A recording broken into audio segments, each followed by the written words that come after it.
You die once and suddenly you're not invisible. Explore the story of Heed, who was a corpse for a while but is back to life and trying to learn about just what had happened, only to discover the story is far stranger than that. Inspired by manga, Alter X Artifact is a new LGBTQ+ webcomic for mature readers revolving around magic and political espionage. This comic features fantastic elements, gripping storytelling, and impressive visuals that pull you into the strange but fascinating world of the comic. Alter X Artifact explores themes of magic, dreams, and relationships, all while deftly weaving a compelling mystery with eye-catching visuals. You're still in time to enjoy the exciting prologue as well, but you gotta hurry over onto the website. So, if you're looking for your next weekly webcomic read, you need to go to alterxartifact.com. That is alterxartifact.com. Now back to the show.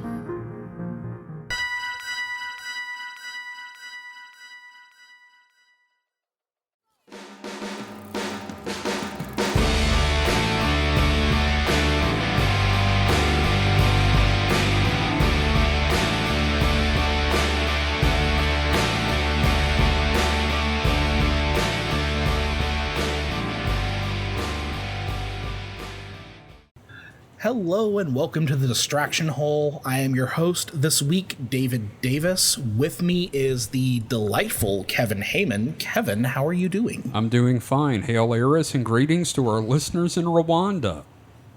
Yeah, we'll get into that in a little bit. And then we also have the also delightful Mike. Mike, how are you doing? I'm pretty good. Can't complain, I guess. Have we ever used your last name on air? No. I guess not. Is it a safety thing? It's just a why. I mean, I think it's information that doesn't need to be out there. Yeah, That's fair. Well, you're the notorious Mike. I get it. Well, also, you know, there can be confusion if we use his last name, and we'll talk about that off the air. Okay, fair enough. Hey, so, last time we did this, which was what, like 3 weeks ago? Yeah, before God decided Before the to dark smite times. us. Yeah. Before the dark time. I had talked about how I was going to open every episode with like a cheese pun. I decided I'm not going to string cheesy jokes together going forward. So that's the last one. I'm retiring the bit from there. Shrimp cheese. Oh my God. Well, you cheddar not do that anymore. Ooh, Nice. So we are back after a little bit of hiatus. So yeah, God apparently hates us. It's like a power outage and then an illness. Well, there was there's a lot. There's a couple of power outages. Well, I mean, we were And literally about to illness record when our Yeah. power went out the last time. We were prepped to have a guest and everything, and we're going to try to get him on next week.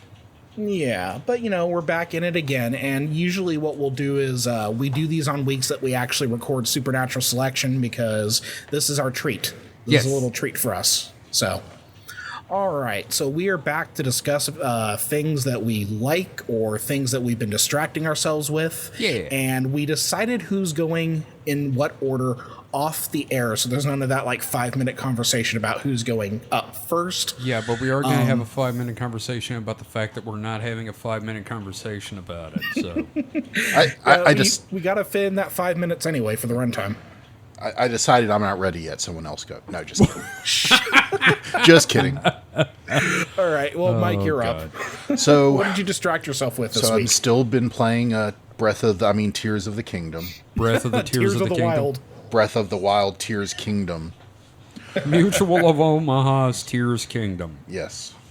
So, that's going well. I keep just not doing the main quest. There's just so much to do.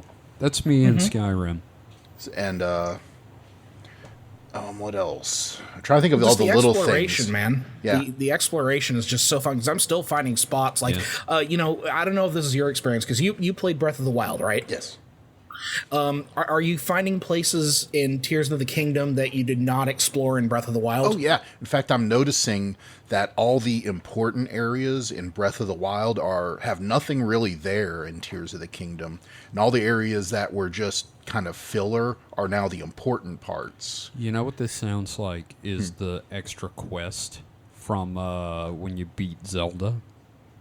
Maybe. Yeah, the Master Quest. Yeah, the Master Quest. That's the one. Yeah. But, there's so many people hemming and hawing when Tears of the Kingdom was announced that it was going to be, this basically the same map.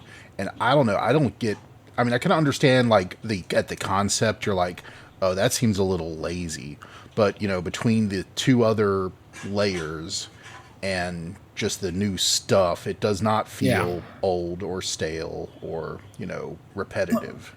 Right. Well, and I'll tell you what, for me, the depths alone sold the game for me. I'm sad that I lit up the entire depths now because I miss having the darkness and kind of running around as a goblin in the dark. Yeah, it is really dark and you are a creepy down goblin. there. Kevin, I am. Have you seen anything of the depths? I've not seen. So it one is thing literally from the depths. pitch black. Wow. If you don't bring your own light, you can't see shit. Sounds like the Underdark or something. Yeah. Mm-hmm. And it's great because it's the inverted version of the world map. So where all the mountains were in the world map, Are valleys. they're giant pits. Yeah. And all water is just a wall. And it's great when you fire an arrow with a light bloom into the distance and it keeps going and going and going and fades into the darkness and you find out that you almost stepped into a massive canyon. Or, Oh, wow. Or you fire a light bloom arrow into the darkness and it stops halfway where you thought it would and there was a wall there you didn't expect. It's great, man. I love that. I'm glad you guys are enjoying it. Yes. I'm cleaning Midgar from Final Fantasy VII in Power Wash Simulator. So as far as video games go, that's Which is cool, too. Yeah. Did you get the SpongeBob expansion I for did that? not. I'm waiting for the Warhammer 40,000 one because in the dark future of the 41st millennium, there is only filth. That'll definitely bring me back to Power Wash Simulator. Yeah. What's the theme for the 40K one? Is it Don't know. Don't have an idea. They just revealed the logo. It was just a teaser. it should be like some sort of orc machinery and you're spray painting it red to make it go faster? That would be fun. God, there is a lot they could do with that, isn't there? And I told Mike I had an idea for another expansion they could do if they wanted to do it. They could do Mist Island. Because I love me some Mist. Oh, it'd be another fun 40K version of Power Wash. What's that? Instead of power washing, it's a flamethrower and you're burning Tyranids. Purge this field with fire.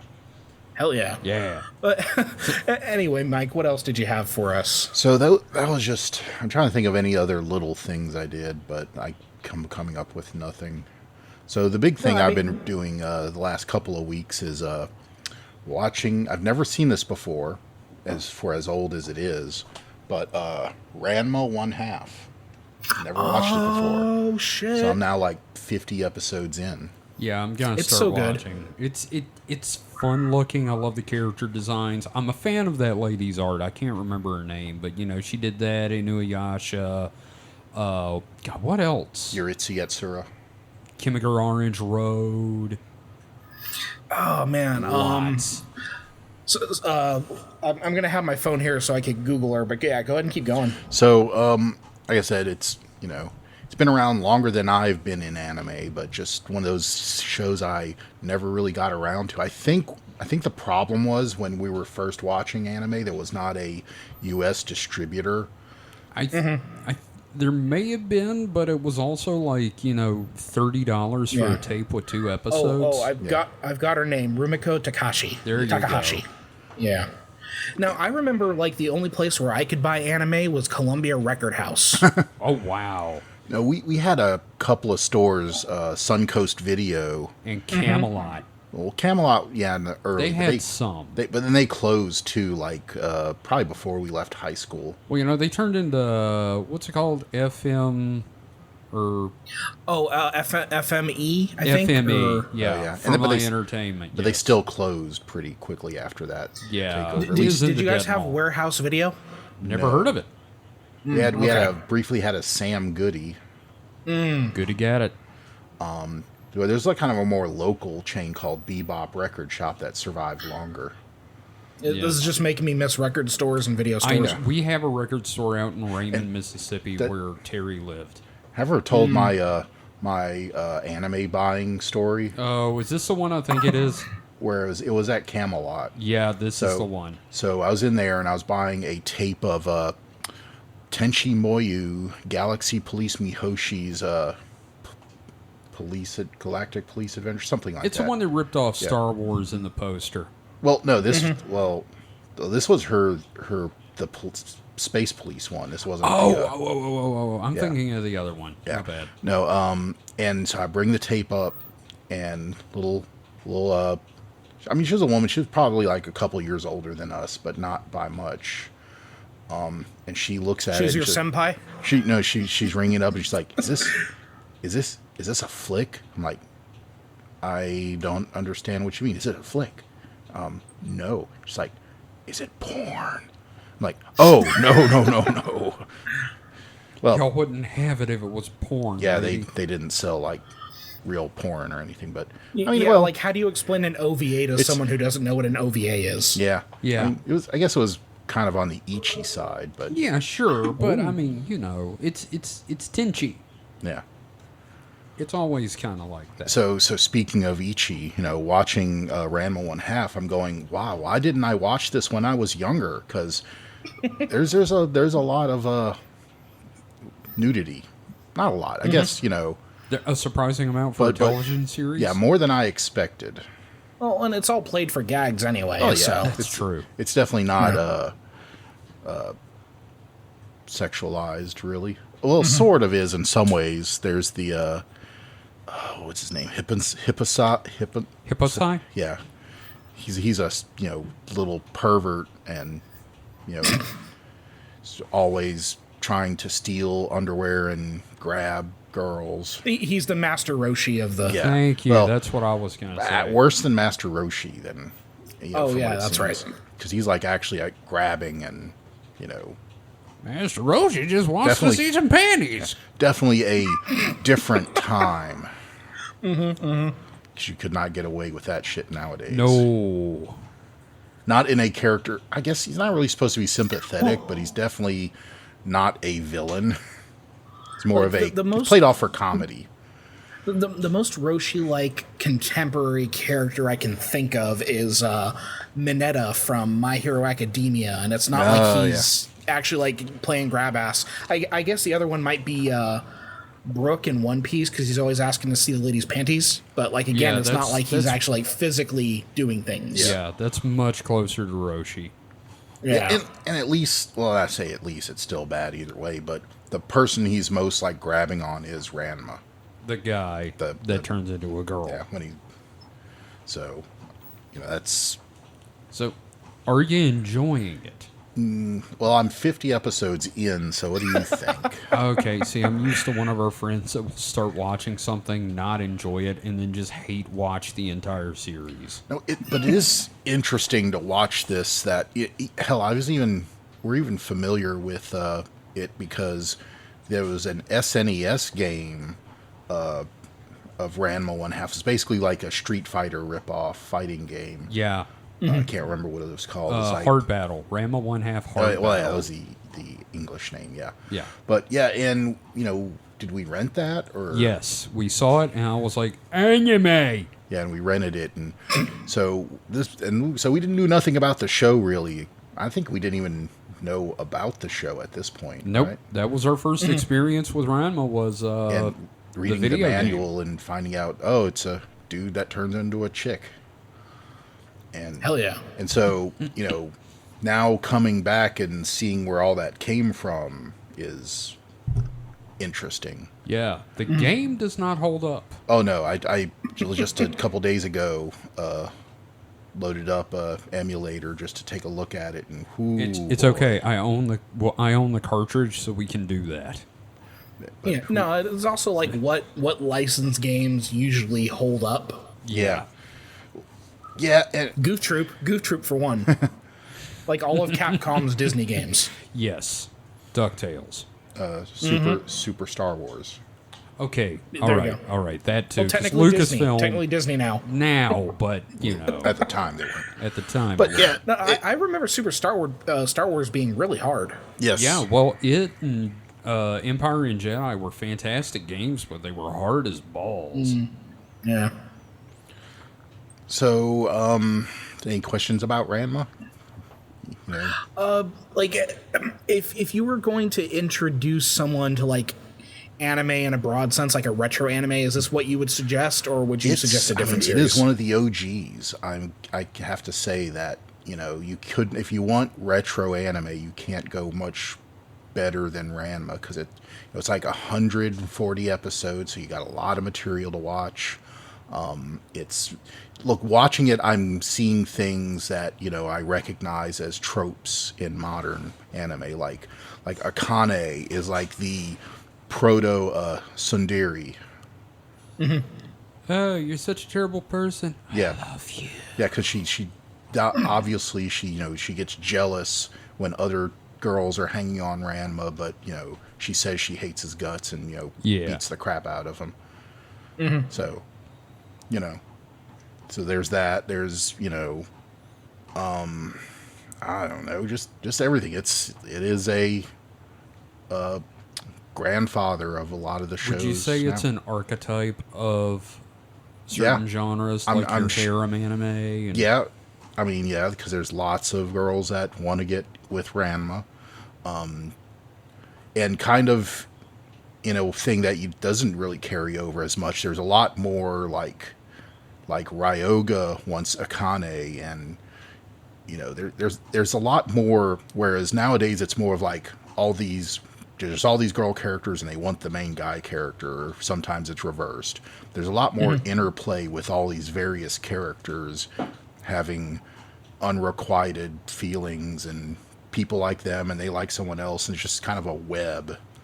Yeah, see, that's what I've always wanted to check it out for, is it just sounds like a soap opera, but a fun one. It's a lot more distilled nowadays, where it's just, more simplified, like a love triangle or a love...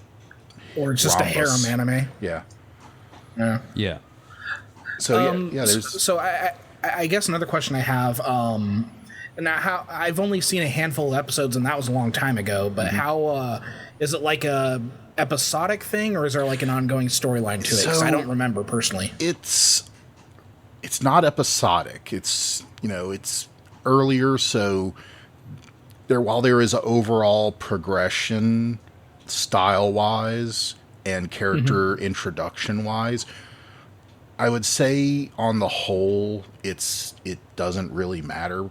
Episode order doesn't matter too much, except there are sometimes like groups of episodes that have a underlying story, or a continuation, multi-part storyline. But other than that, it's pretty self-contained. Okay. There doesn't seem to be an overall arcing plot.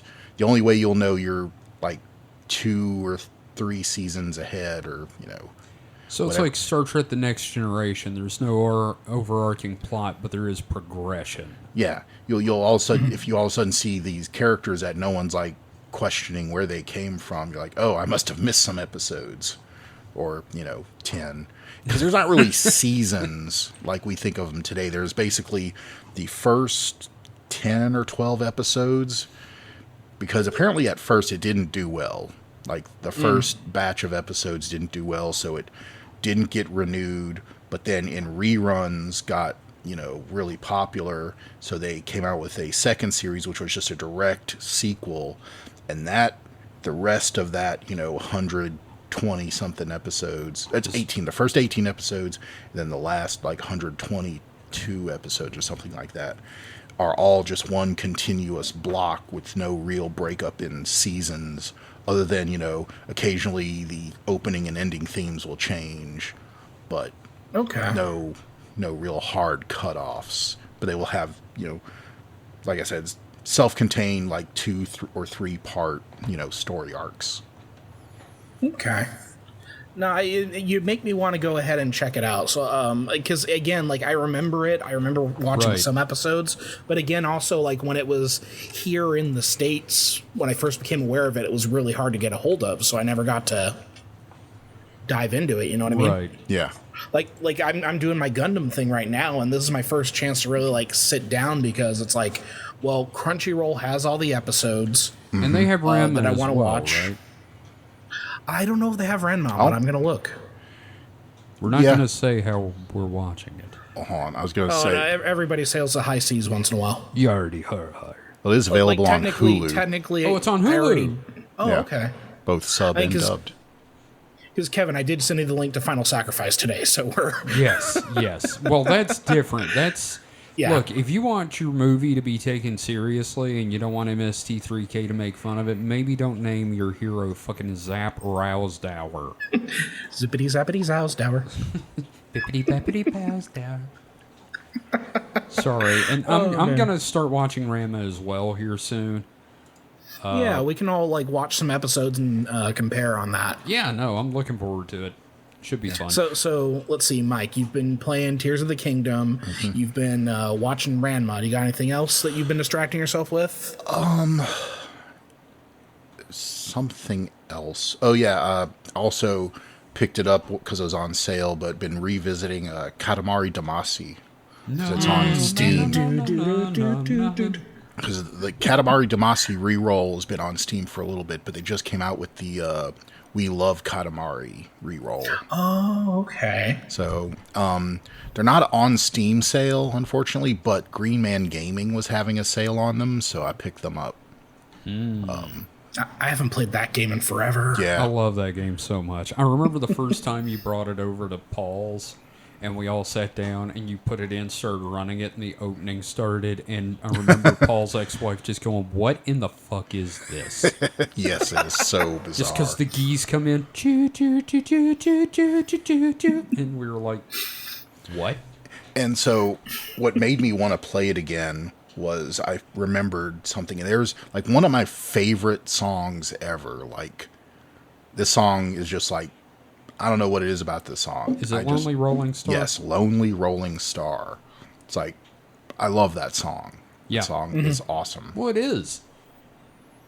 It's like both kind of like happy and kind of a little sad at the same time. It's a little and melancholic. It just gets me in the feels. Yeah. Oh, we've all got those video game songs that do that for us. Like I could probably name like 2 right now off the top of my head for me. Yeah. What about you, Kevin? Do you got one song that? Honestly, I was gonna say "Lonely Rolling Star." Hey, it's you know, one that's of my fair. That's absolute fair. favorites. You put me on the spot, and I don't actually have one I can think of offhand. Oh, but you probably have one though for sure. Oh yeah, sure. And like every now and again, I'll sit there and I'll be doing the music from the windmill and from Ocarina of Time.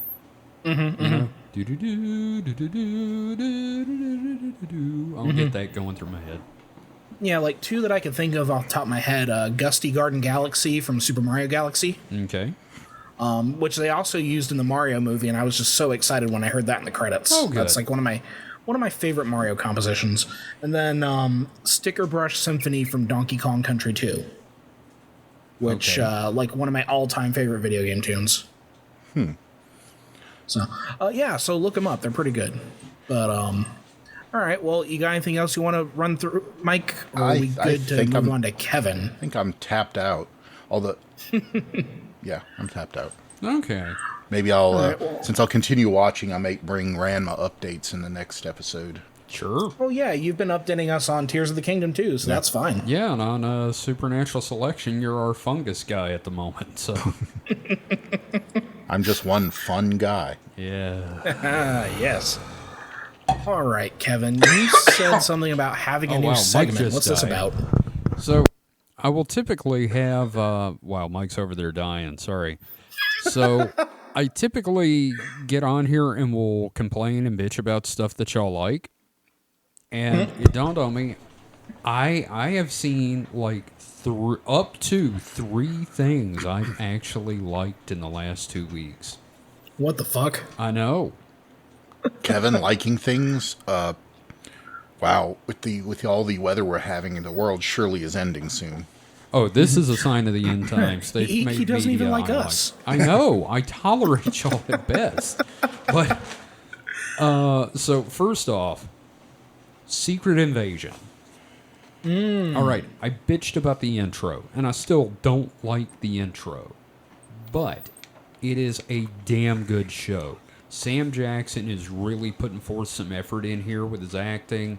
It's pretty well written. It's intriguing. You don't know what's going to happen. And it's just good actors acting the shit out of their roles. Like the first episode, I was like, well, this is all right. It's passable. If the rest of the series is this good, I guess I'm okay. And then the second episode came on, I was like, holy fuck, this is great. Like, I really enjoyed seeing Sam Jackson do his thing with Ben Mendelsohn. Yes. Like, those two are really good together. Oh, I love But then those when two. when Don Cheadle showed up and it was Sam Jackson and Don Cheadle, I was like, oh my god. You know, I love the whole help a brother out angle he tried to use. And Don Cheadle was like, you shut the fuck up. It's just such a good show so far.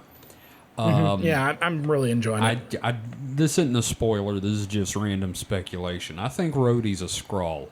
Yeah, that's what I thought too. Yeah, and I'm going to laugh if it turns out he's a Skrull and then the real Rhodey shows up and it's Terrence Howard. That would be funny. Not going to happen, but it's funny. I just, I'm just saying, if you want to bring Terrence Howard back, that's how you could do it. That begs a question, though. Like, if this Rhodey is a Skrull, when did it happen? I've been wondering that myself. Yeah. How long? I love the conspiracy angle. I wish the scale was a little bigger to it. Yeah, no, they're having to, dodge around superheroes, and that always... Of course, that's also a thing in the comics, is like something going on with S.H.I.E.L.D., and it's like, and why isn't Thor handling this? Well, I mean, with the Secret Invasion comic, they had, everybody in that. Yeah. Which, because in the comics, spoiler warning, it was the Queen of the Skrulls was Carol Danvers. Mm-hmm. So... Oh, man, that was a great storyline, too. So, yeah. That's the thing about the MCU. They don't do one-to-one adaptations, but, I find they take They generally do a good job of getting the essence of the I thought the thing. film version of Civil War was way better than the comic version of Civil War. So yeah, I'd agree with you there. Yeah. That's because Civil War was kind of a shitty storyline. Mm-hmm. I feel like this gives them a chance to go back and kind of fix some ideas that didn't work. And yeah. Also, I'm kind of looking forward to what happens with Marvel Comics now that Perlmutter's been fired. We'll see what happens. The man that when Terrence Howard, when he fired Terrence Howard and they asked who we should get to play Rhodey, said, it doesn't matter, they all look alike. Right? Yeah. Have you seen the only, because there's been 2 photos of Ike Perlmutter I've seen on the internet. One of him in the early 90s. And the other one's him with Trump. Yeah, him with Trump, and he looks like a fucking lizard person. Yes. And he was apparently one of the few people Trump would take phone calls from. Mm-hmm. How's that real for weird shit? A few years. Weird. Yeah, no, the guy in charge of Marvel, friends with the president of the the shittiest president. Mm. So and that so after you like Taft Secret with Invasion. a bathtub. So you like Secret Invasion? Yes, yes, I do. I am enjoying the hell out of it. So that's one of them, but you still have 2 more, right? Yes, I do. Okay. Oh my God, my brain just blanked on the second one, so I'm going to jump to the third one, and hopefully it'll come back to me. The third one, I just saw the first episode of My Adventures with Superman. Oh, yeah, I wanted to talk about that. Oh my God, it is so good. It's adorable. It is so fun. Yeah, it's from the same studio that did the Voltron show on Netflix. Yes, you can tell. It's the same character designs, which really work for it. It's really, I'm looking forward to this whole sort of Superman is actually a magical girl boy. Yeah, that transformation scene. And and also they cast Jack Quaid as Clark/Superman, and you could not cast anyone better for that role. Mind you, I keep hearing really good. I keep hearing it, and I'm going, Boimler? Yeah, I keep thinking of Huey from The Boys. Okay, that's fair. I haven't seen The Boys. I didn't like the bits I've seen, but I love him as Boimler on Lower Decks. Mm-hmm. So and his take on Clark here is he has the perfect voice for Clark. Yes, he's gonna have to grow into the Superman confident voice. Yes, I think, but what he has really works.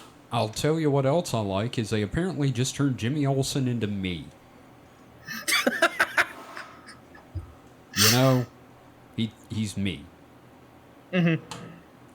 And although I also really like Lois. yes. Oh God, no. There's no character in there I don't like so far. Yeah, even Perry White, who's like normally just kind of like a background sort of character, him being like the guy herding these cats together is working out really well so far. What I like, and this is I'm moving past the scope of it, is when they cast Lawrence Fishburne as Perry White, it changed the dynamic of the character, and I think it's for the better. He's a more dynamic character. He's got more going on. He's not a joke in the DCEU stuff that he was in. So I was very happy with that. And you gotta have Perry be someone that Superman or Clark should look up to and want to impress. Yes, and they've moved that over into this. Perry is a much more believable character now, instead of great Caesar's ghost. Find out who Superman is. It's none of that. Yeah. It's more of, God, you are gonna get yourselves killed. What are you doing? I liked Livewire. I'm not sure how I feel about Twink Deathstroke yet. I haven't seen the second episode. Oh well, shit. Sorry, I didn't have a chance. I knew Deathstroke was in it, but okay. I didn't know Livewire was in it. Oh, well, shit. I'm sorry. That's okay. I don't know anything that happens in it, so, I'm good. I was going to find out. Yeah, now I feel like a jerk. I still haven't watched the first episode yet, but I will probably tonight. Yeah. Mike, you're going to like it. I really you liked Voltron. Yeah. And you like... this. It really does feel like an anime now. I mean, I can see in that. In a good way. Considering that I saw... our roommate showed me the transformation. The transformation, yeah, the Sailor Moon Superman. Yeah. In the name of the moon. Yeah. That's hilarious. It really is. And that seems to be a thing they're doing these days, because a lot of the stuff we watched when we were younger were about guys turning into other guys, and they've like in the Masters of the Universe Revelation. He-Man's transformation was straight up the Sailor Moon transformation, right down to the moon prism rainbow effect. So, and like the belt appeared, and then like the shaggy shorts popped out of it. I was like, okay, no, I'm down. It makes sense. That's what He-Man is. Well, not only that, it's just, it's the... It's, what you call it? Just cultural inspiration. Yeah, he is the one called Sailor Man. Yeah, Mike, what else have I seen that I'm excited about that I was talking about this week? I'm trying to remember what the other thing was. It was Superman. It was... Secret Invasion. Yeah, Secret Invasion.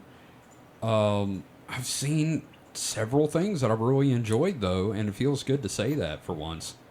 I'm happy for you. I really am too. And he came out of his curmudgeon cave. Well, a little bit. a little bit. Just a little toe outside. Yeah. I need sunlight. I'll tell you what hasn't been making me happy is I'm reading Lord of the Rings, right? And okay. I love Lord of the Rings. But I hit Tom Bombadil. Now, there is a reason this man has been left out of every adaptation of the series. I am up to my balls in whimsy right now. I am real upset about it, too. It's like, here's the beginning of a cracking good adventure story. Oh, no. It's a prancing freak. And his wife. Oh, no. Hi, doll, dairy doll, Tom Bombadillo, join me in my world of stupidity. Yeah, it's just, like, annoying as hell, and then he strips the hobbits naked, and they dance around in the field waiting for her, and I'm like, this is child grooming. Oh, no. Tom Bombadil, you are a child groomer. Well, the hobbits were, like, child size, Mike. They're Well, they're fun child size. size, Bilbo but was they're like 50 years old. I No, not know. Bilbo. Frodo. I Frodo's know like he 30 was- or 40 so years old. he He was Or- 50 years old. He was 55. The others were in their 30s. but they were still like what young adult, they're like fun size. teenagers, They're fun maybe size. 20s. I know they're I will give size, Peter but- Jackson credit for taking out Tom Bombadil because I don't think there was any way he could make that work. In all fairness, everyone's taken out Tom Bombadil. He is in no adaptation of that story. He's never been in any of the animated versions. He's not in the radio plays.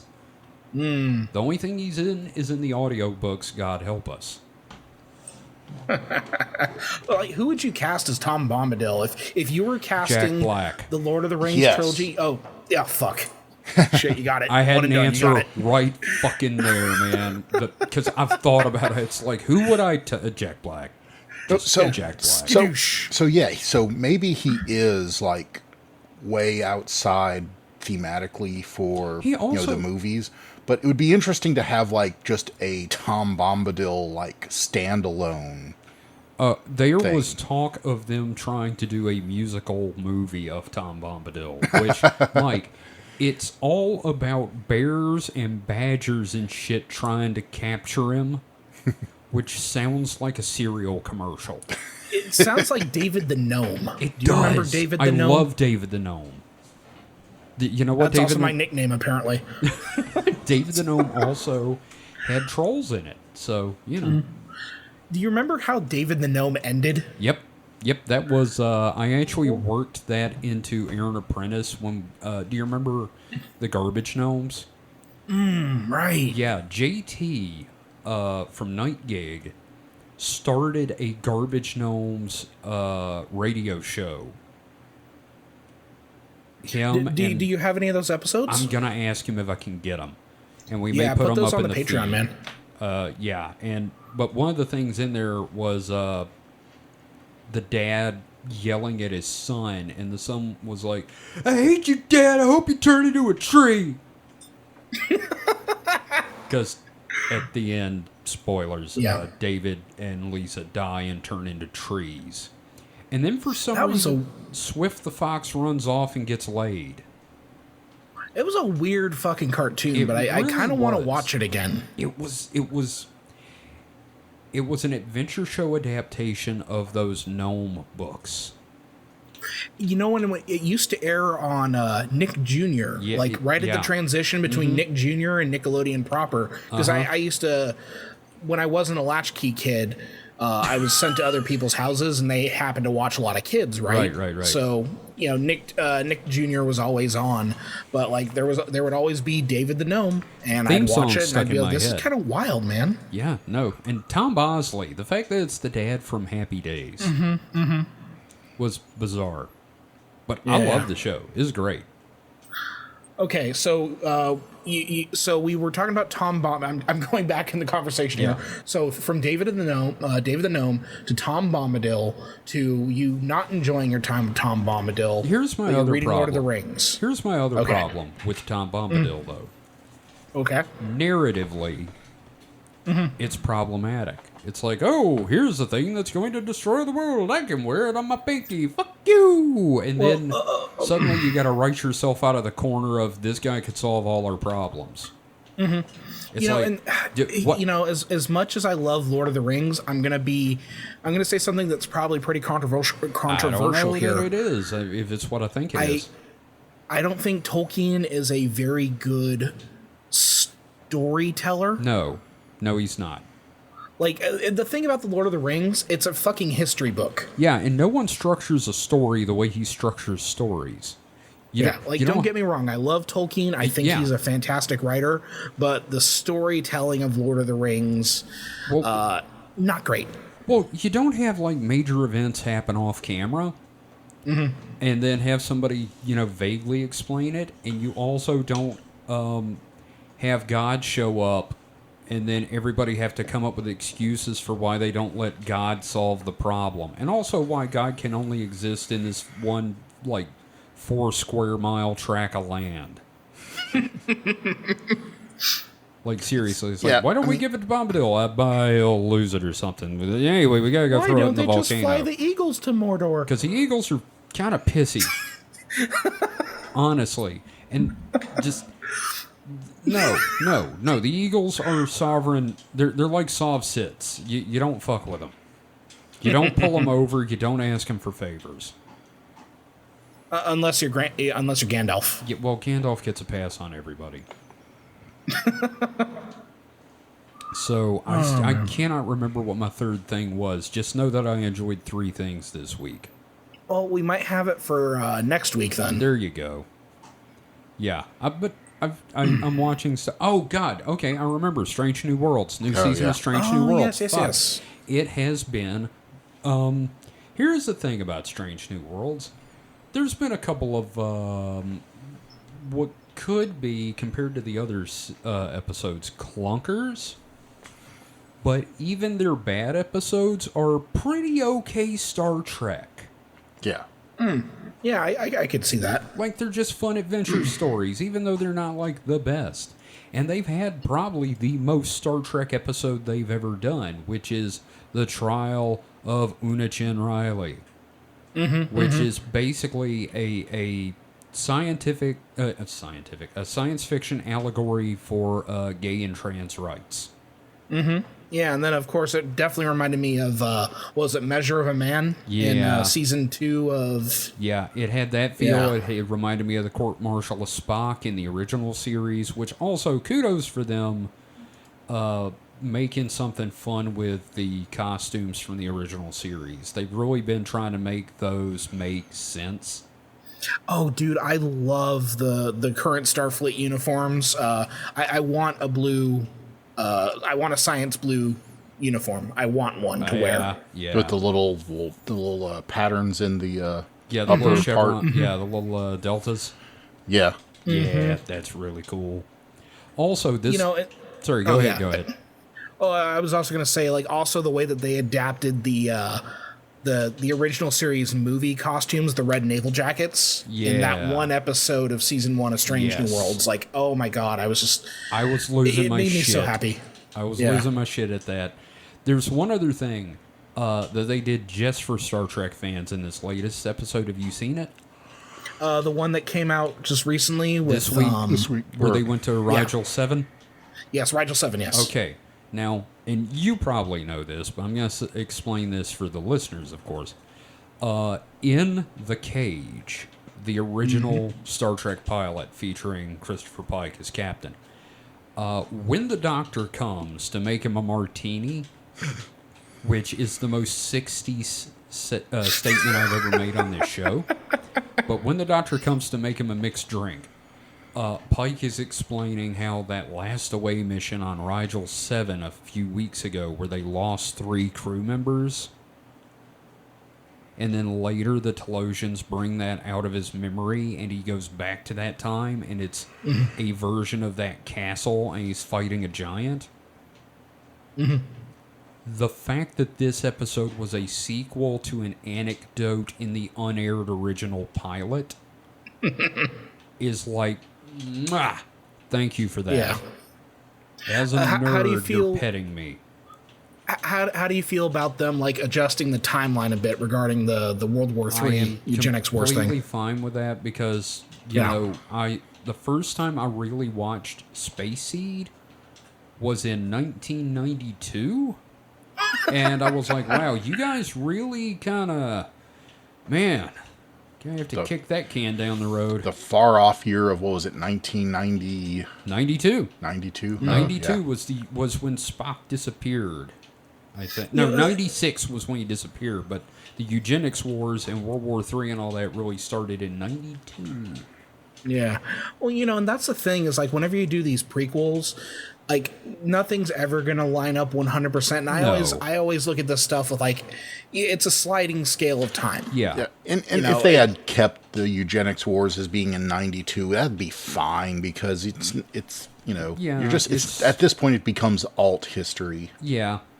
Yeah. But, like, I don't see the need to try to have our, like, Star Trek's never going to happen. So why are you trying to make it seem like it can happen? Yeah. But it didn't bother me.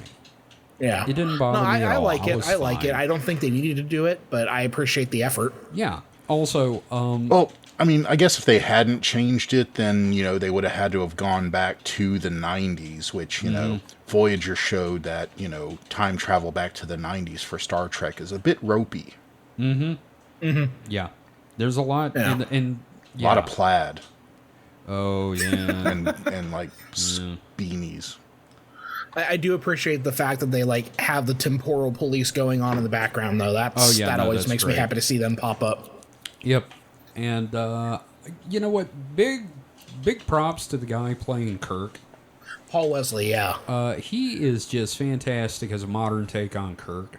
Yeah, like he screams Kirk to me. Like, okay, obviously I want him to beef up a little bit because I'm used to kind of a thicker Kirk. You know what I mean? Thick boy Like, Kirk. I like thick boy Chungus Kirk because he's always kind of like the barrel-chested captain, right? Yeah, no. But like his attitude is perfect so He's far. And all nailed it, we've really yeah. seen is alternate universe Kirk, right? Except for that one when she called him at the end. But like him hustling chess in the park, which I don't know how he made that much money to get that hotel room. I don't know how much he made. I don't know how Well, long that took. It's Canada, But so that's a that Kirk move. yeah, that is. but it's Canada, so that hotel room was like what, $30? And an apology. Hey, I'm The sorry I hot don't have dogs so much probably money. cost more than the room. Yeah, Probably, yeah. man. I tell you what, though, I wanted some hot dogs after that. But Yeah, for real. God, it was such a good episode, though, and the lady Yeah. that plays La'an just fucking nailed it. I think Christina Chong. yes, I think- yes, Yeah. And she Dude, she's so good. I love was her. really good in that episode, and and the very ending, after she quote hung up on Kirk. God, I bought it. Yeah. I bought that Well, performance. And it's just so weird that we've got a Noonien Singh, right? Oh, yeah.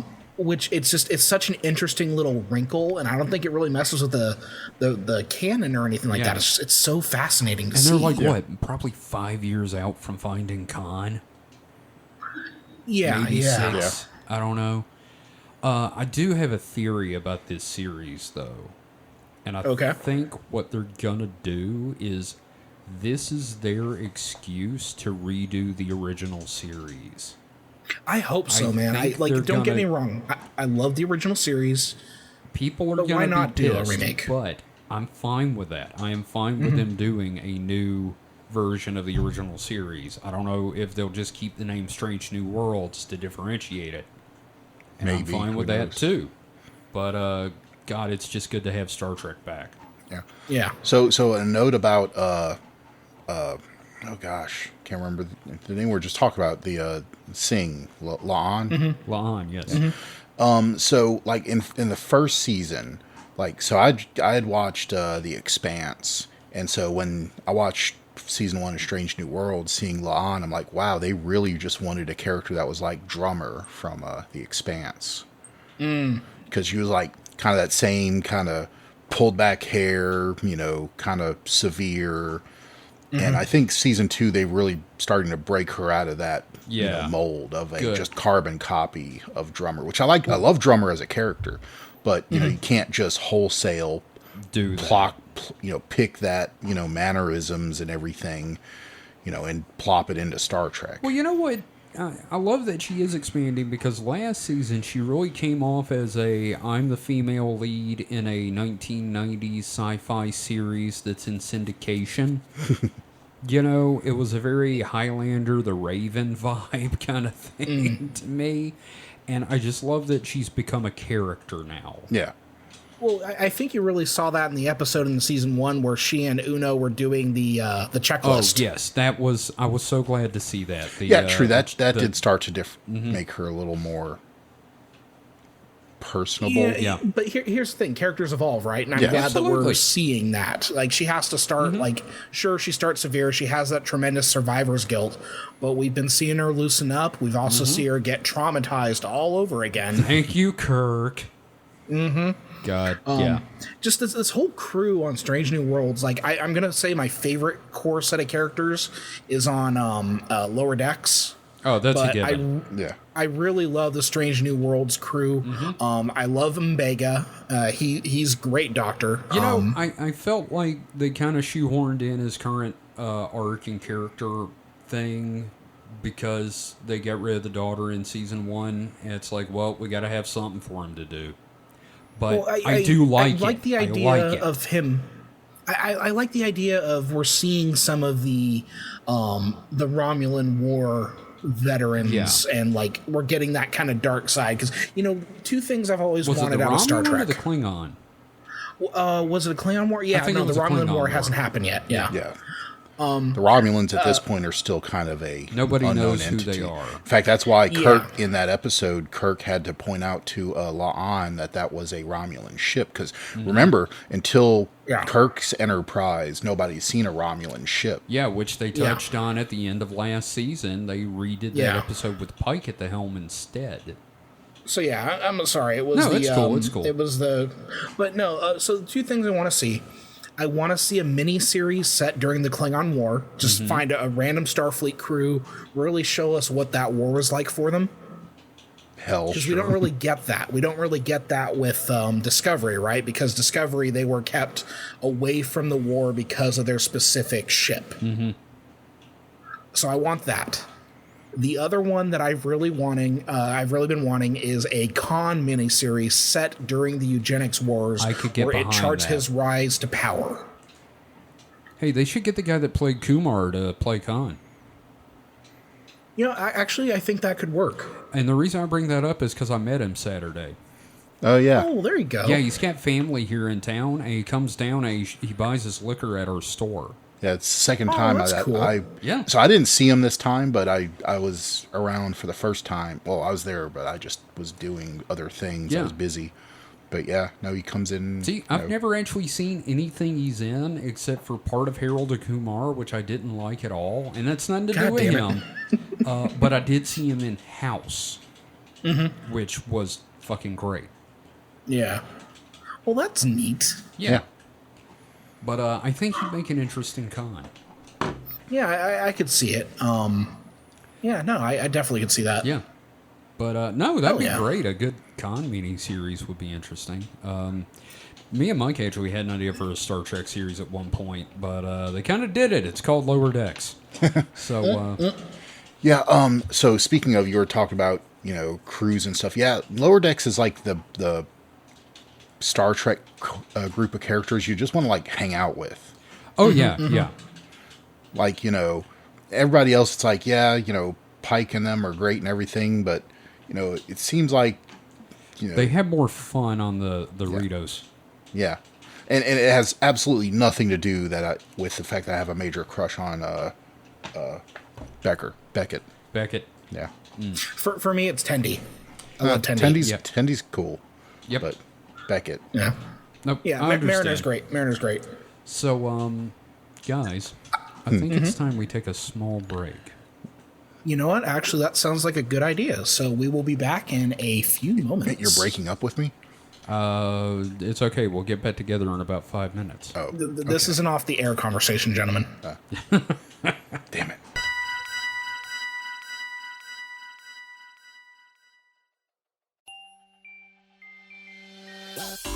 Hey, David, you know what makes our show great? What's that, Kevin? No ads. You know what would make it better? What's that, Kevin? Ads.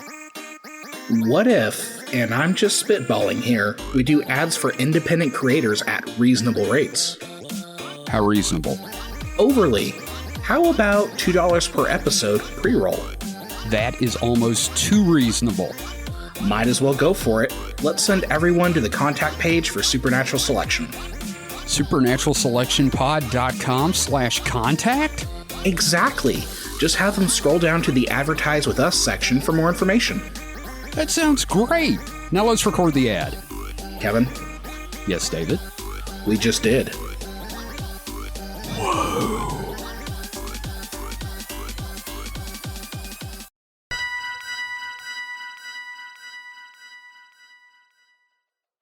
And we're back. All right, gentlemen. Yes. Yeah. Did you two kiss and make up?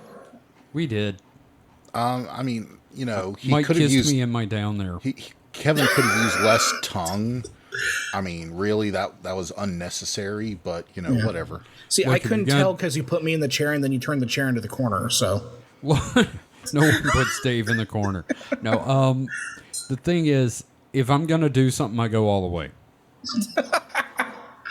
I'm just saying. Good to know. Yeah. All right. So, gentlemen, I want to talk about a couple of things. All right. Okay. First of all, there is now a 24/7 Godzilla channel on Pluto TV. I am ecstatic about this. Yeah, because this I is can the go happiest back I've and ever catch been up. in my life. Wow. Like, cause I've got my Godzilla right here on the desk next to me. I love Godzilla, man. So just a 24-hour Godzilla channel where I could watch Godzilla and Mothra and the fairies. I'm just like, yes, this is wonderful. Mothra! Which, Yeah, like, no, I love that. you guys use Pluto TV, right? You should, because I Pluto do. TV is amazing. I do. They have an MST channel. They have an Unsolved Mysteries channel. Of course, I watch Pluto TV. They have a Bob don't. Ross channel. Oh, dude, just yeah. 'cause, you know. I fell asleep last night watching Bob Ross. Yep. I became really familiar with it when I was in the hospital last year and came home and was in bed for 2 weeks. Man, Pluto was all I watched. It's got 2 Star Trek channels now. It does. It's got a fucking Stargate channel. Oh my God. Yeah. Yeah, we're big fans of Pluto TV. Pluto TV, if you want to sponsor a podcast, we will suck your dick on air. Yep. You are our Doritos.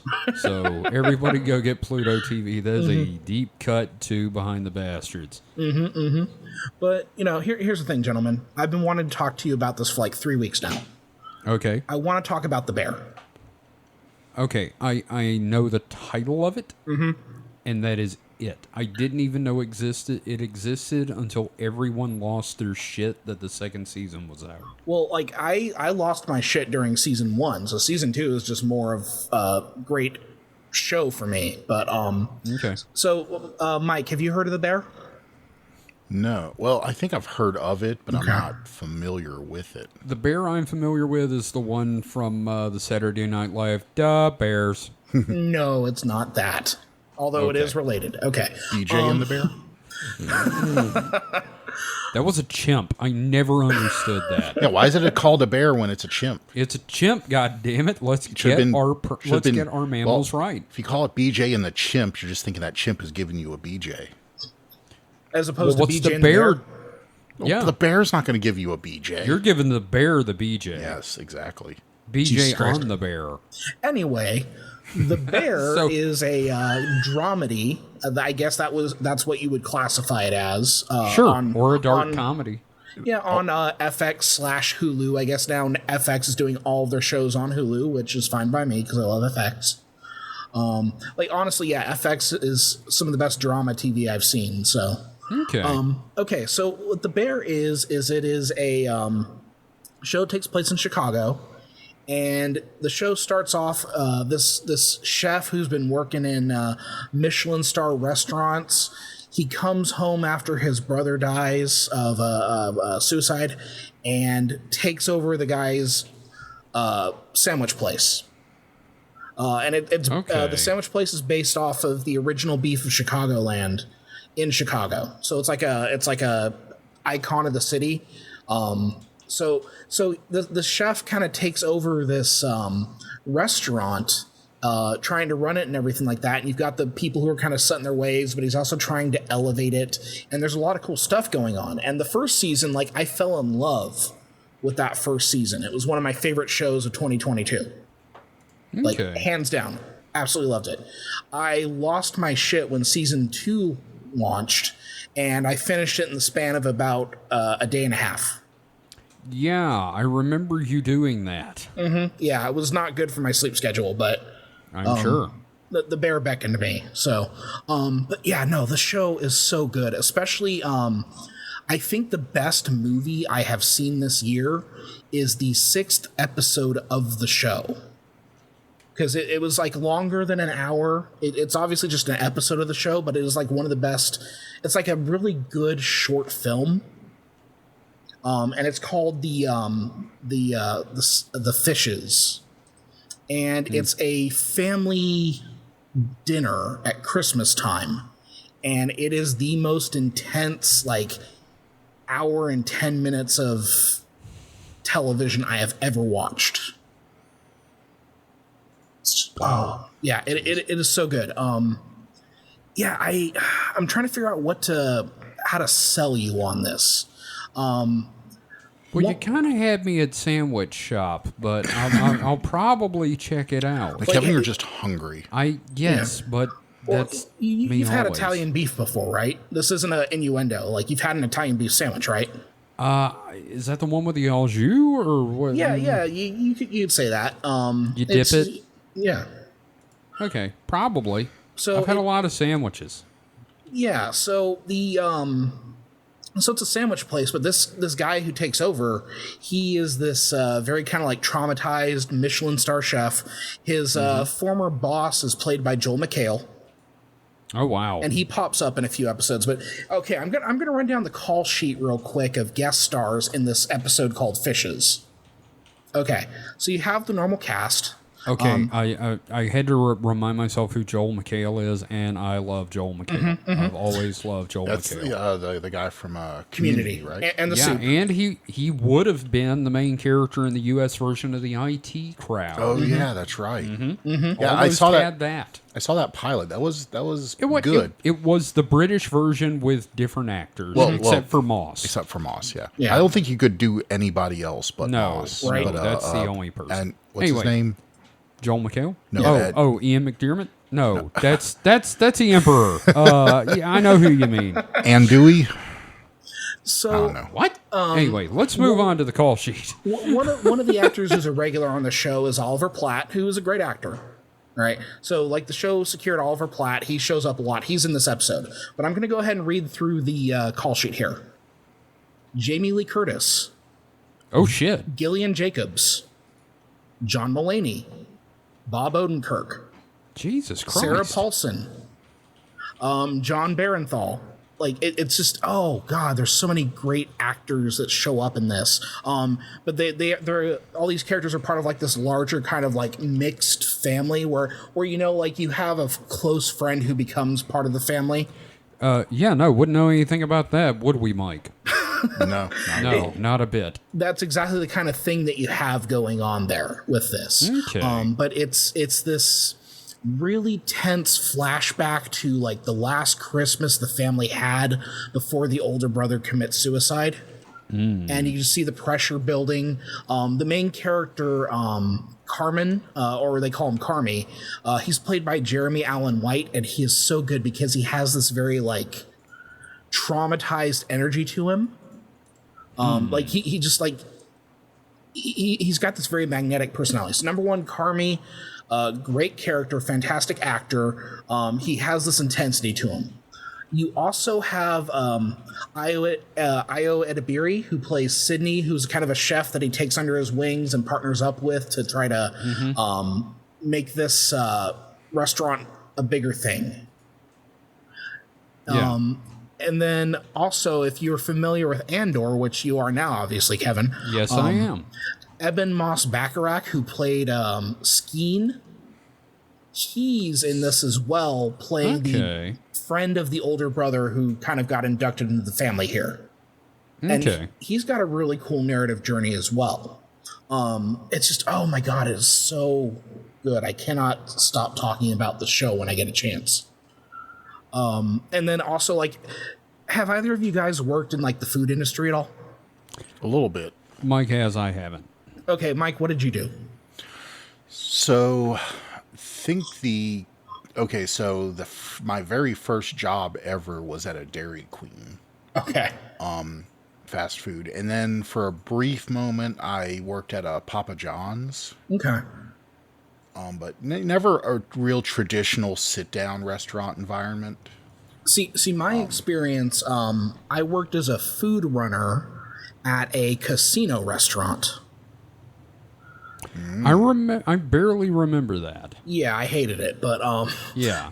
But it was one of those things where I was actually really good at it, to the point where they would only staff me in the morning for like 4 hours, and I was the food runner and the expo. So I'd have to make sure all the plates were arranged properly. I had to make sure all the orders were correct, and then I'd have to run it out myself, all while doing the toast and doing all the other morning activities. It sucked.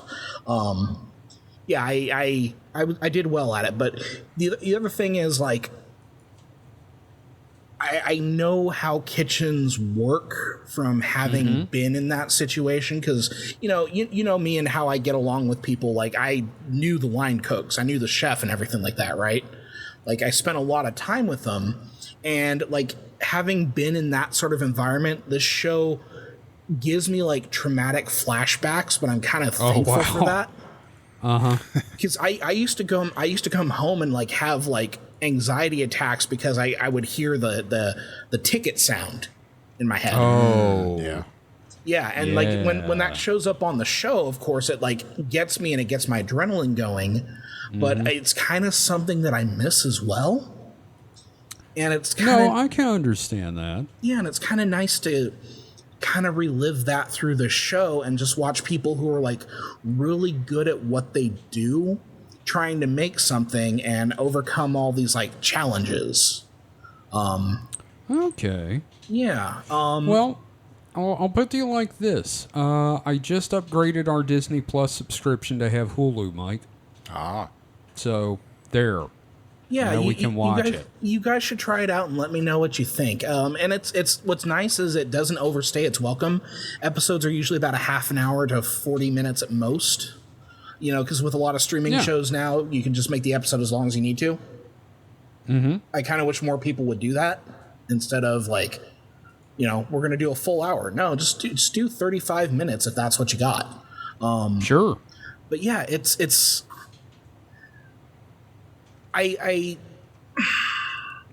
rare for me to sure. It's rare for me to like rave about something as much as I rave about this show. You have been on a bit of a streak with it. Yeah. Not that that's a bad thing. I just mean you were like really into it. Yeah, well, it's when you find something that you love, right? You want to like advocate for it. Yeah. There's a lot of brilliance in it. And the thing is about the season, there is like this 1-2 punch of episodes, because episode 6 is Fishes, which is like the most intense dramatic episode of the season. And then the episode following it is called Forks, and it's one of the most like charming and uplifting episodes of the season. It feels like a roller coaster.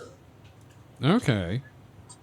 Yeah, oh my god, it's so good. But yeah, like I want you guys to at least try the first couple of episodes and let me know what you think. That being said, it is intense. I'm in a better place to do that. Holly could not watch it with me because it's that intense. Like there is a lot of yelling on the show because that's what it's like in a kitchen and that sort of thing, right? Yeah. But yeah, she couldn't watch it. Okay. So yeah, if you're sensitive to things like that, which like I get, I totally get, but it's also one of those things where I'm kind of sensitive to it as well, to a degree. But it was one of those. But you also lived that, so yeah. I'm still waiting for like a really, really good show about retail, like my kind of retail, the one I experienced, the shithole of working in a nightmare store. Have you tried Superstore at all? That's a comedy. I'm looking so for you're more looking for a drama. like what you're talking about, like something like The Bear. Okay. Yeah, I think there's potential for something like that out there. Yeah, and there's probably a lot of people that, have experienced that. Mm-hmm. One thing that's popping up in my neighborhood a lot are these like overstock stores where they get the overstock from different businesses and then resell it and everything like that. I think you could make a good drama about like a family that opens up one of those. Sure. Like a dramedy, because there's definitely like the customer base and everything like that. Yeah. No, I feel it. I think that could work. Yeah. I think somebody could do for retail what The Bear has done for food service. Now, do you guys find yourself to be like major foodies at all? Like, how well do you know like cooking and kitchens and that sort of thing? I can cook some. I enjoy eating. Okay, what about you, Mike?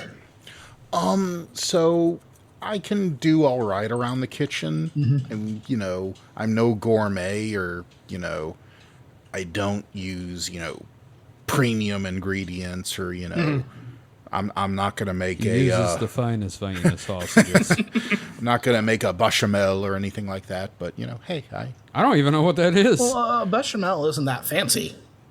well, it's a fancy sounding It word. sounds Yeah. fancy because it's French. Yeah, exactly. Oui. I get where you're coming from because, like, I have a budget that I have to deal with, so obviously I can't go nuts, right?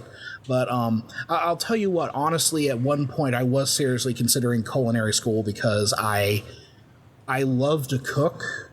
I love food. I don't overeat. That's the thing. I don't overeat. But I like, do. Fuck. I mean, in my past, sure, but like, I'm very like smaller proportions and stuff, or smaller portions now.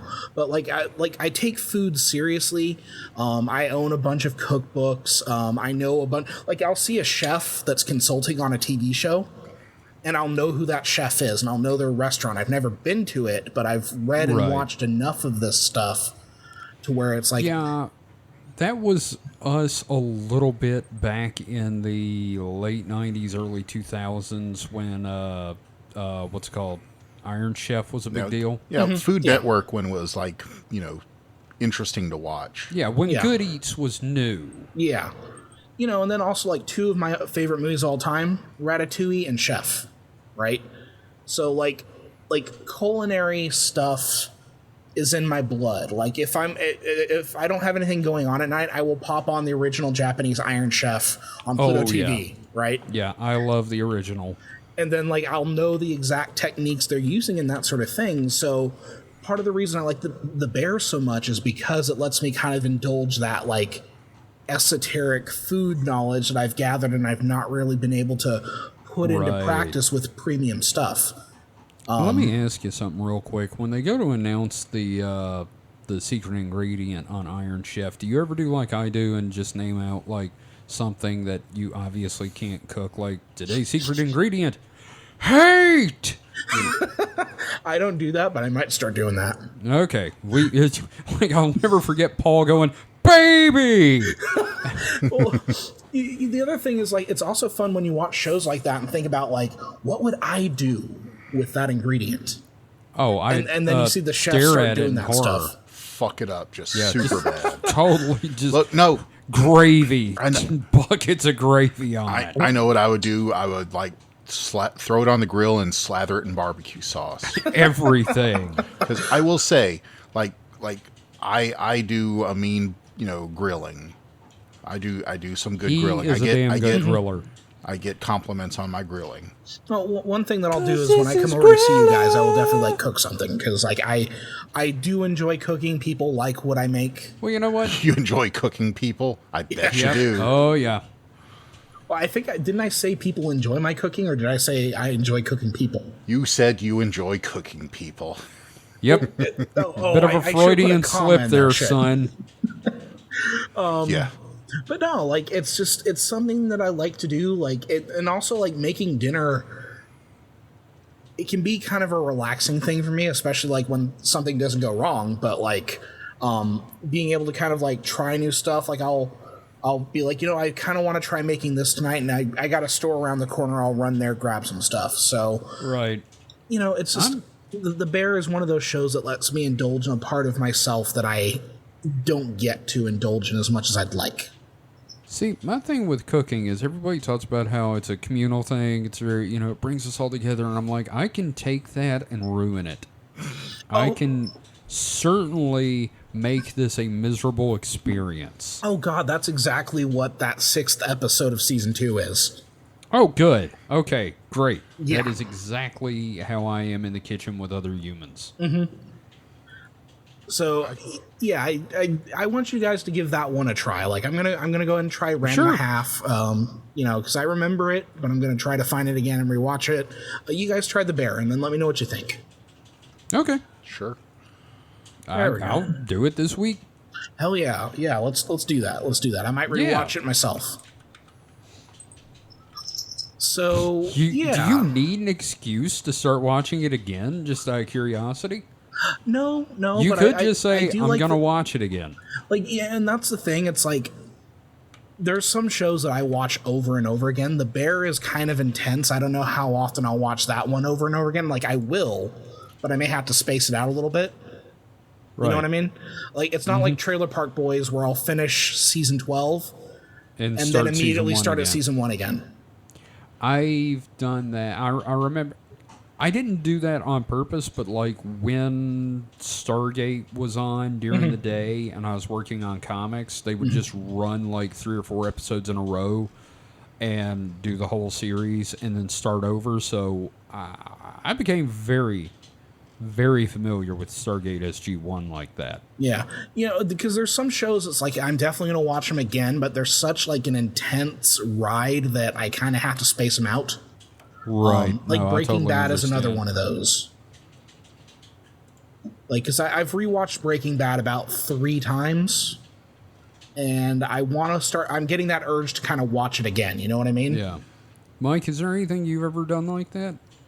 Any shows you've watched like multiple times? I'm not really one that does rewatching a lot.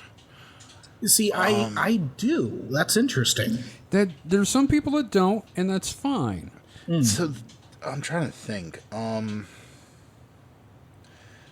Even my favorites, I usually don't like of my own volition go back and rewatch much. Yeah. Because see, I actually have like some rewatches that I schedule, like every year. So, like for example, I just finished rewatching Band of Brothers in the Pacific. Yeah, Okay. and I usually watch around the 4th of July or around Veterans Day because those are 2 incredible programs. Yeah, I love them. The other thing is, like, I watched the Lord of the Rings trilogy. Well, I should actually say the Hobbit and Lord of the Rings trilogies once a year. I'll watch Lord of the Rings, but no, I totally understand. There's like I used to watch Fight Club once a year. Yeah, no, like, Mike, you don't have anything like that? Not really. I mean, like I said, Mike's brain is built different from ours, and that's all that is. Yeah, no, it's not a judgment or anything, of course. even some of my favorite stuff, I just don't revisit like in its entirety. I might like go back and watch a bit of it, but you know, not serially. I don't know, like, Kevin, you do that on occasion. Why do you do it? Comfort.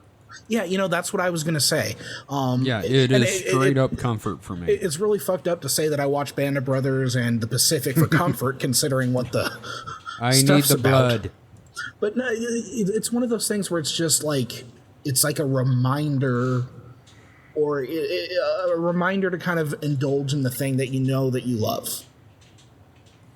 I guess I'm more about finding new things that I'll love. Which, that's awesome. Yeah, no, and I mean, I do the same thing. I mean, why do you think I've been playing Skyrim for like, 12 years? Yeah, it's like I play Earthbound every year. You know, I play it for like a week and I finish it and then I'm done. But Maybe we're on a different part of the spectrum from Mike. you know, that's a good point. We should like chart our spectrums and do an episode on that. Well, you know, I thought about that, and then like I looked it up, and there is no one in my state that does adult diagnosis of autism. Shit. Yeah, no, I looked it up. I was like, hey, I wonder if I'm autistic. Guess I'll never know. Yeah. But, you know, Mike, I'd be curious if you find yourself, like, with the urge to suddenly rewatch something. I'd love to know what it is. Just in the future. Because that seems interesting to me. Because, again, like, we all have our different approaches to this stuff. And it's interesting how people approach these things. Yeah. Yeah. Yeah. So, long story short, watch The Bear. Okay. Gonna. Will do. We'll All right. at least watch the first couple and report back. All right. So, how about we play a game, gentlemen? Would you like to play a game? Would you like to play a game? I'm just sitting here going, the only way to win is not to play. Well, and actually, I think you're in the right mindset for this. Oh, because he fuck. just dropped an 80s movie. So, Yeah. Our game today is usually with movies, you have very low budget ones or very high budget blockbuster tent poles these days. Sure. I want to come up with kind of like, I want us to come up with a sequel to a movie that never got a sequel but you would want to do. The rule is, though, that you're only going to have a, let's say, low budget of $15 million. That's actually kind of low for a lot of movies these days. Right. And it has to be a sequel to a movie that never had a sequel. Uh-huh. And you have to give me what your approach to it would be. What would be your pitch? Why did you choose that movie? What might you do? You don't have to have everything set in stone. Sure. But I want you to come up with something that you would want to do. And it has to be within that $15 million. So you have to kind of think about, like, well, what can I get away with? Mm-hmm. So who wants to go first? I'll go first because it kind of came to me as an epiphany. Sure. Oh, yeah. Spaceballs. Because there's been so much material that you can lampoon and parody. I'm going to give you a technicality on that one because there was the What, the Spaceballs 50 animated series. I don't count that. That was awful. Okay, but I'm going to have to... That was a TV show. That shouldn't count. I mean, Well, technically, it's still- Ghostbusters, if you want to do that, I mean, the Ghostbusters, the animated series, I mean, that kind of stuff. Yeah, count. but like the idea was like a movie that and who didn't have a remembers sequel. Well, who remembers it? I remember it. Okay, yeah, okay. Want to know something? I did not know that there was a Spaceballs animated Hey, thing. if it makes you feel any better, it came on G4, so no one saw it. It wasn't I did good. not It know wasn't that was a good, but thing. like I do want to point out that yes, there was technically a follow up to it, but yeah, I'll allow it. I'll allow it. But my idea is hewing new ground because, like I said, it would be parodying the the prequels and sequels and all the Schwartz other Awakens. Yes. Yeah, exactly. And Mel Brooks seems to be on a tear now, so might as well squeeze a little more juice out of him. And he knows how to do a movie on a lower budget. Yeah. So what would how would you approach, like, okay, so obviously you're doing the sequels and the prequels, but like which characters are returning? How we doing this? So I mean you would do a new cast. I'm guessing since we do direct sequel instead of a prequel, or maybe we could do a prequel. Well, what you do is you do it like Schwartz-Peakrell. the sequels, so it's like a new cast, and then you have like Bill Pullman in there. As old Schwartz or old like the old Han Lone Solo Star. role. Lone Star, yeah. Old Lone Star. Do you think they could dig Rick Moranis out of retirement for it? He did a commercial with what's his name? Deadpool, Ryan Reynolds. So sure, why not? I mean, maybe. I don't think he would. My gut says I'm pretty sure he wouldn't come back for like an actual role. Maybe if it was only here's the thing. if it was only a cameo, maybe. But they had in God, I can't remember the name of that show that takes place in the 80s that was on ABC for a while. They had Dark Helmet, and they just had someone in the suit, and Rick Moranis came back and did the voice. Oh, the Goldbergs. Goldbergs, yes, Yeah. thank you. So, I mean, he'd be down for doing something like that. maybe. As like a Schwartz ghost. Yes, exactly. Yeah, but I think that falls into the cameo, Yeah. and not the main. I would say he'd need like at least 25% of the screen time to be considered an actual main character. Well, you have like a new barf character played by like Chris O'Dowd from the IT crowd. Call him like Rebarf. Call him Verp. There you go. Yeah. Vomit burp verp. Yeah, I wouldn't be surprised if we get like, oh, Mel Brooks is doing another Spaceballs movie because he just did another History of the World. I just added that to the list on Hulu. So I need to finish it. I watched out. like the first 2 episodes and I got distracted. But it was fun so far. I enjoyed it. Okay. But yeah, no, that's I like that. I think Spaceballs could work. But here's a lightning round. Okay, since you gave me one that technically had a follow-up, you don't have to give me the whole song and dance, but can you give me another potential movie you would want to How about this? Y'all go and I will ruminate on it. Okay. Who's next? I got one. Okay. Buckaroo Banzai. Fuck. That is God a good damn it. one. Yeah. That is really good. Is Peter Weller still alive? What's that? Is Peter Weller still alive? Yes, he Yeah. is. Oh, okay. Could He's you really? voicing RoboCop in the new RoboCop game. Oh my god. Could you really do that on that low of a budget, though? Yeah, especially if you scale it back from the World Crime League to like Buckaroo Banzai versus the League of Ninjas. You just have stuntmen Yeah. and like one villain played by like Christopher Walken. This is your pitch for Buckaroo Banzai 2. Yeah, they've like kidnapped the president's balls or something. I don't know. And it's like Christopher Walken is holding them like they have like a ball stealing ray. And the ninjas are like threatening to take over New York. Or I don't. It's something with Manhattan. Are It's you just something keeping with Jeff Manhattan. Goldblum in it? Oh, obviously. Yes, Okay. you've got to have him come Yeah. back. I mean, admittedly, and that's he's like still dressed as a cowboy. that's like most of your budget right there. But why not? Yeah, I mean, and I have a feeling he would be willing to yeah. do it because You do it for like a ham sandwich. yeah, that's a ham sandwich kind of role for him. It's like wait, you mean I get to be in Buckaroo Banzai too? So yeah, no, he would totally do it for a ham sandwich. Peter Weller seems to be down for a lot of stuff. And what you do is you have it. This is the torch passing movie where you pass it down to like Buckaroo's kid. Now, who would play Buckaroo's kid then? Who are you going to cast? That's a really good question. Because that has to be part of this, right? You have to come up with some sort of. Who's the guy that played Han Solo in Solo? I think you want to go Alden younger. Ehrenreich, I believe. Well, him if I had my druthers, but yeah, younger. I don't know. Go with an unknown. Yeah, I mean that can work. They're cheap. They're hungry. They want to get their name out there.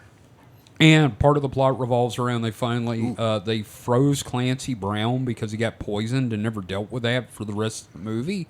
You have him finally get unfrozen. And he's aged, but yeah, they managed to finally, like 40 years later, cure Clancy Brown. There you go. Yeah. I like it. I like it very much. Yeah. But yeah, Buckaroo Banzai versus a League of Ninjas coming to your local Cinemaplex.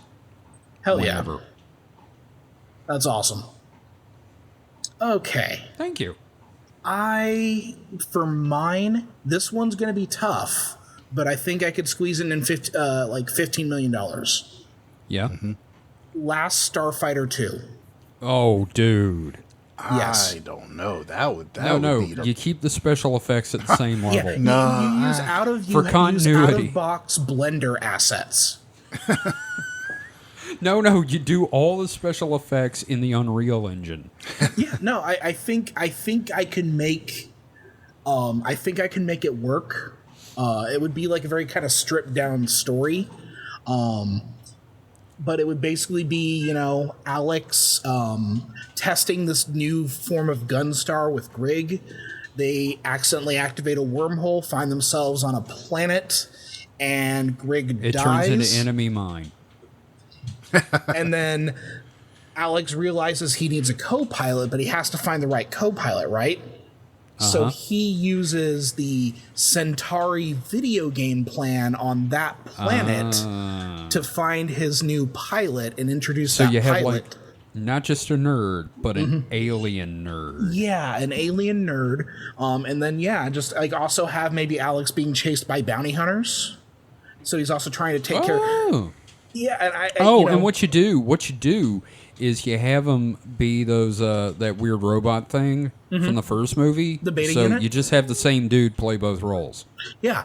That's how I would do it. And you would have most of the movie kind of stuck on this planet, but then have like a nice budget breaking set piece at the end where the bounty hunters are trying to stop them from activating this like wormhole thing to get him back. And that's how I would probably do a Last Starfighter 2. You've thought about that one. I admit that I have. Okay. All right, that's fair. I don't know. The Buckaroo Banzai thing I just kind of had to come up with on the spot. So It's but also, I was it happy belies with our it. different approaches. You know what I mean? Yeah, sure. Mike, have you got another? So do you either of you think I could do this? Do you think I could actually come up with a second idea? I think you could. Well, you're right. Oh, Okay. strap in because we're now going for Robot Jocks 2. Yes! Yes! That would cost, like, the budget will be like, $2 million. And you spend the rest on the actors. I mean, but yeah, Robot Jocks 2. Who you casting? Oh, I don't know. You said I didn't have to come up with the whole thing again. Just throw some stuff out there. Some cheap, some guy that's like done. How about Shang-Chi, the guy that played Shang-Chi? I don't know yet. I mean, he'd probably be too expensive. I don't know. Some. He's not doing much now, and he's hungry. Some washed up, mostly has been. I don't know. The guy from Alien Nation, the series. That's a little too old. Okay. And, I like it. I like it. So I think we have some winners here. Yeah, actually, I think these are much better ideas than what's coming out right now. Hollywood, come on, give us a call. Yeah. Throw me money. But settle the writer strike first. Yeah. And give us a call. Yeah, that's if you really start calling, important. we're going to join the guild. SAG. Yeah. Not SAG, the other one. SWA. SWG. SWG. Swoog. You SAG and your squags. Okay, so actually, I just stumbled on, because I'm on IMDb right now because I had to look up stuff on the Bears. I was talking about it. I see that born today on July 9th, we got some pretty big names. Mm-hmm. Really? Tom Hanks. Ooh. Wow. Happy belated birthday, Tom Hanks. Mm-hmm. Pamela Adlon. Who's that? Voice of Bobby Hill. Oh, wow. That's my birthday. I don't know you. Yeah. That's my person. I don't know you. Scott Grimes. You know him from the Orville, but he was also in Band of Brothers. I think he's going to be at Dragon Con. Oh, there you go. Definitely check him out then. Who else we got here? Let's see. I see Kevin Nash, the wrestler. Oh, wow. That's the original Elmo. Yeah. The problematic one. Oh, no. This is the wrestler, not the... Oh, You're I was thinking thinking Kevin Clash. Sorry, my bad. My apologies. Please don't kill me, Mr. Nash. Let's see. Fred Savage. Hey. Raymond Cruz, who played Crazy 8 on Breaking Bad. Okay. Today would have been Brian Dennehy's birthday. Oh, man. Jimmy I love Smits. Tommy Boy. Can I just say, I can't think of Jimmy Smits without thinking of that movie he is in called Switch, where in the commercial they said, Switch, and then a separate voice, Jimmy Smits, like that was the title. Shit, Chris Cooper as well. Oh, wow. Let's see. Yeah, just a bunch of names. Courtney Love, holy shit. Oh, wow. Yeah. I'm glad Clark's not here. He will not let that name go without talking about the conspiracy. Yeah. So yeah, it was just there's some names. There's like a bunch of people born to Richard Roundtree. Oh shit. Oh wow, Shaft. Yeah. So there He's you go. I think maybe we should Shut do your birthdays mouth. on talk about Richard Roundtree. I can dig it. Yeah. So I think we'll wrap up with some like birthdays next time as well, because that's kind of nice. fun. Yeah. It's kind of fun. It's kind of fun. But yeah, I think that's gonna wrap it up for us. Do you gentlemen have anything that you would like to wrap up with? Anything you want to plug? Anything you plan to do in the coming week? Well, I just want to say once again, thank you to Rwanda. For some reason, we are like the fourth, our Supernatural Selection is like the fourth most listened to documentary podcast in Rwanda. And the 12th in the United Arab Emirates. So there you go. That's a thing. Maybe the Saudis will invest in us. So bonjour to our Rwandan listeners. One of their main languages is French. So, how about you, Mike? You got anything you're looking forward to? Anything you want to plug? I just happened to be looking through Hulu and I saw Designing Women, and that's a show I haven't thought about in 30 years. Oh, yeah. Jan Hooks was on there. Yeah. Annie Potts. Annie Potts. Mm-hmm. I love Annie Potts. We got one. I'm going to ask people to check out cosmic-.com. I put a page out this weekend. Very proud of it. A lot of comedy on it. Just very happy with it. Very good. Well, it's good stuff. Yep. You heard it from Kevin, so. Great comic. Go read it.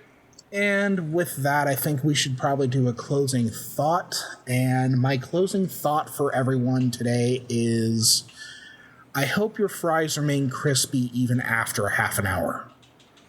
That's an impossible ask. Yes, sorry. but that is really nice of you. Yeah, it would look if that's paradise. Paradise is where your fries. That's I heavy. just wish the best for all my crispy. friends. Well, yeah. Thank you for that. Yeah. Goodbye, everybody. This has been Distraction Home. We've just climbed out of it. Goodbye.